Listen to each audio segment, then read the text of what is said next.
நேற்று நைட்டு இட்லி தோசைக்கு மாவு ஆட்டி எடுத்து வச்சுருந்தேன். இன்றைக்கி காலையில் இட்லி தான் ஊற்ற போகிறேன். ஸோ முதல்ல அதுக்கு மாவு எடுத்து வச்சுட்டு அதுக்கப்புறம் தான் லஞ்ச் ப்ரிப்பேர் பண்ண ஆரம்பித்தேன். இன்றைக்கி வெஜிடபிள்ஸ்லாம் போட்டு ஒரு வெஜ் பிரியாணி செய்யலாம்னு சொல்லிட்டு ரொம்பவும் டேஸ்ட்டாக இருக்கும் அண்ட் குயிக்காகவும் செஞ்சிடலாம். குக்கரில் கொஞ்சமாக நெய் ஆயில் சேர்த்துட்டு பட்டை கிராம்பு ஏலக்காய் பிரியாணியில் சேர்த்துட்டு வெங்காயம் சேர்த்து நல்லா வதக்கி எடுக்கணும்.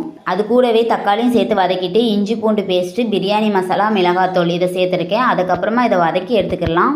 கூடவே தயிர் சேர்த்து வதக்கிட்டு கட் பண்ணி எடுத்து வச்சிருக்க கேரட் பீட்ரூட் உருளைக்கிழங்கு மல்லி புதினாவும் சேர்த்து நல்லா வதக்கி எடுத்துக்கலாம். கூடவே உப்பு சேர்த்து வதக்கிட்டு 1 கிளாஸ் அரிசிக்கு 1.25 கிளாஸ் தண்ணி எடுத்திருக்கேன். கொதிக்க ஆரம்பிக்கும் போது ஊற வச்சு வாஷ் பண்ணி எடுத்துக்கிட்டு அரிசி அதில் சேர்த்துடலாம். இப்போ ஒரு 2 விசில் அடிக்கிட்டோம். சூப்பரான வெஜ் பிரியாணி ரெடி ஆயிரும். குழந்தைங்க காய்கறி சாப்பிடலன்னா இந்த மாதிரி செஞ்சு கொடுங்க.